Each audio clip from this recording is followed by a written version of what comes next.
לכולם, היום אני אלמד אתכם איך לעשות פפיונים קטנים, והנה יש לי פה כמה דוגמאות. יש כזה, ויש כזה. עכשיו, זה סיכות פפיונים, אבל אפשר גם להדביק את זה על קשת. את זה אני עומדת להדביק על קשת, ואני אראה את התוצאה אחר כך. אבל אלה סיכות בינתיים, וזה נורא קל ופשוט להכנה. כל מה שאתם צריכים זה דבק חם, קצת חוטים, בד, וזהו. אז בואו נתחיל. אני אנסה לעשות את זה כמה שיותר קרוב למצלמה. קודם כל תיקחו בד ישר, פחות או יותר. אין לי כל כך הרבה בד, אז זה מה שנשאר לי.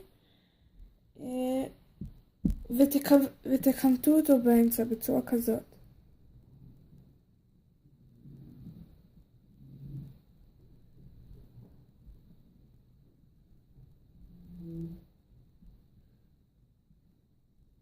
זה כבר קצת מתחיל להיראות כמו פפיון.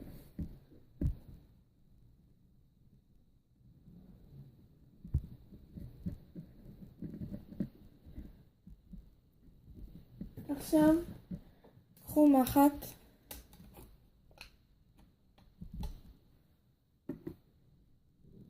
וחוט ירוק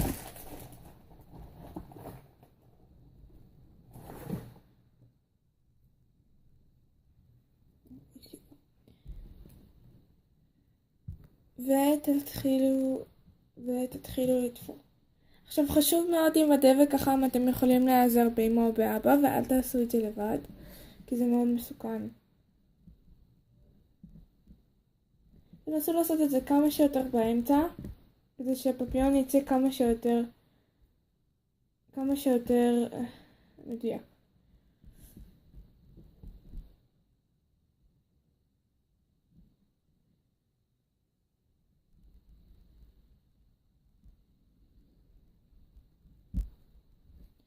עכשיו תכניסו את המחט באמצע, תיזהרו על האצבעות.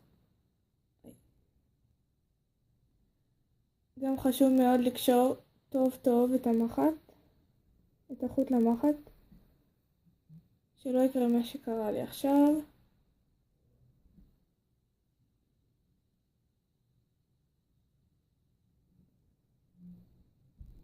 כדאי לכם לקשור את זה חזק חזק,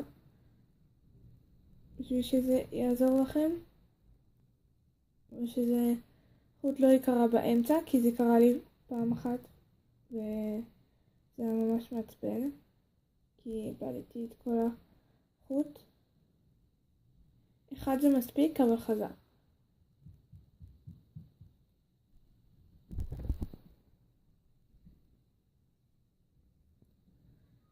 ועכשיו תחדירו את המחט לצד ההפוך.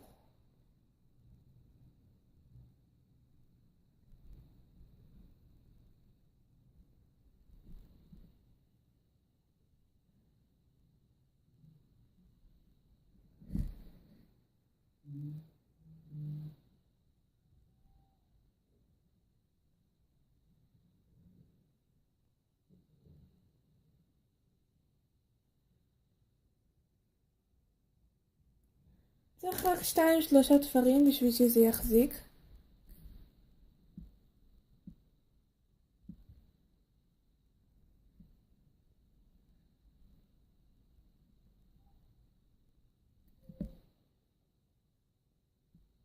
עכשיו כדאי לתפור את החלק הזה, בשביל שזה יהיה ריק קצת יותר כמו פפיון, ושהחלק האחורי יהיה מחובר הרבה יותר טוב. עכשיו כמו שאמרתי, 2-3 תפרים. בזה אתם לא צריכים לקנות הרבה בד, מטר או חצי מטר אפילו יספיקו לכמה פפיונים. וזהו, עכשיו אתם צריכים מספריים בשביל לגזור את החוט. אני לפעמים עושה קשר בשביל שחוט לא יתפרק, אבל לא חייב.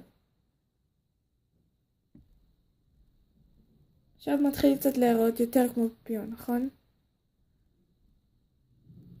כדאי גם לתפור את החלקים האלה. אז אם תפרתם רק את החלק הזה בינתיים, תפרתם רק את החלק הזה. עכשיו צריך לתפור את זה ואת זה. לקפל את זה עוד פעם, כדי שיקבל צורה יותר טובה של פפיון.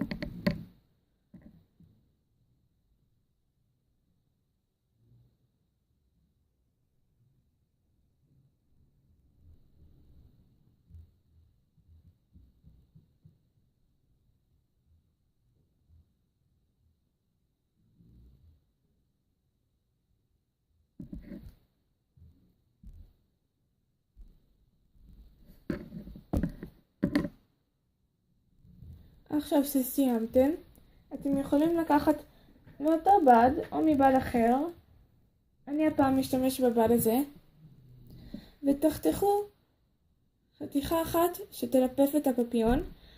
זה נראה גם חמוד. חוץ מזה אתם יכולים, כמו פה, אתם יכולים להוסיף כאלה, רק אם אתם רוצים, או כמו מה שעשיתי פה, אתם יכולים לא להוסיף. זה גם חמוד. כדאי תמיד לסרטט, או כדאי ללפף את הבד הזה ולראות כמה יספיק לכם.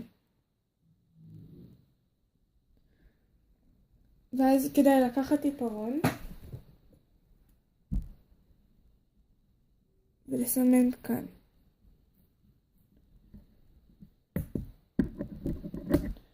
עכשיו תדעו כמה לגזור. זה יותר קריטי באורך, מפה בערך, תחילו מכאן עד לכאן, בערך משהו כמו חצי.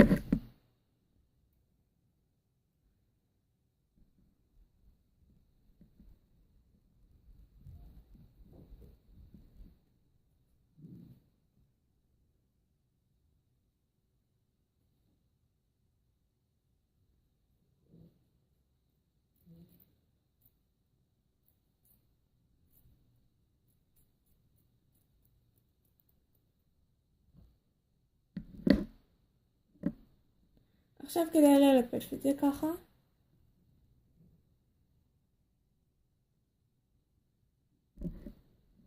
סביב פפיון.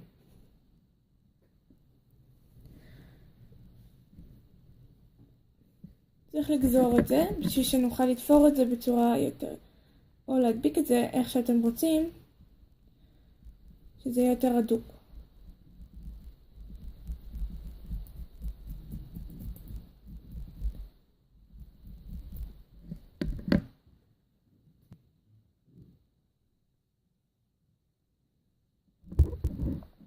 עכשיו אני הולכת להשתמש בדבק החם, וכדאי לכם להיעזר באמא או באבא בשביל לא להיחוות.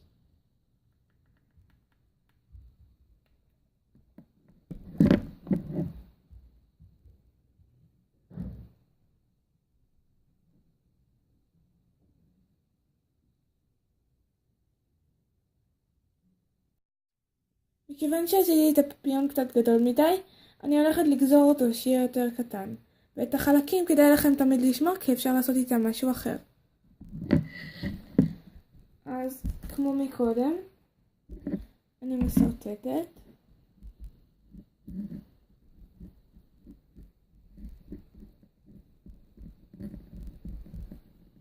עדיף עם סרגל, אבל אני כבר יודעת איך זה הולך להיות.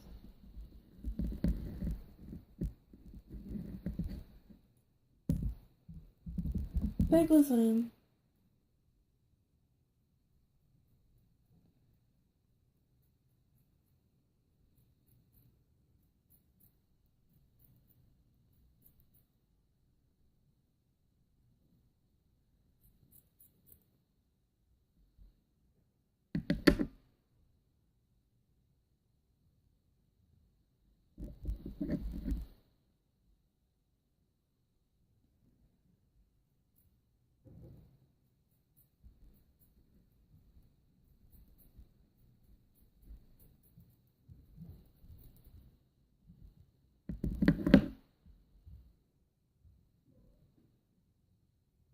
נכון חמוד?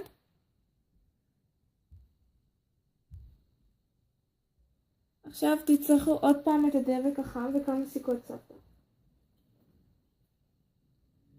שכחתי לציין זאת בהתחלה, אבל זה דבר שבדרך כלל יש לכל בן אדם בבית. אפילו אחת הספיק, אבל אני שמה לפחות 2. אפשר גם 3, אם אתם רוצים, כי יכול להיות שאחת הסיכות תיפול.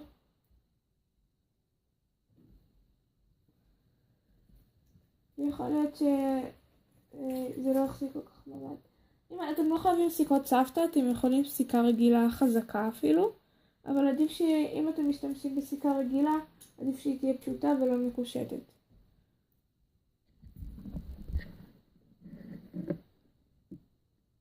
עכשיו, החלק האחורי, שימו קצת דבק חם, תדביקו את הסיכות. תנו לזה להתייבש במשך כמה דקות, וזהו.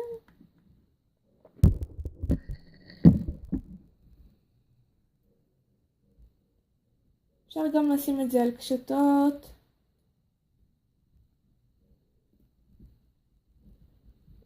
ועל סרטים. אפשר לעשות עם זה הרבה דברים. לא חייבים שזה תהיה סיכה.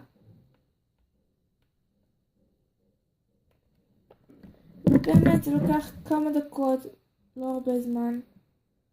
וגם זה לא לוקח כל כך הרבה כסף. וחוץ מזה, עם הבד אתם יכולים לעשות המון דברים אחרים. יכול להיות שהבד יעלה יותר, אבל זה תלוי כמה בד אתם לוקחים. אני לקחתי 0.5 מטר. וזה בכלל לא עלה לי הרבה.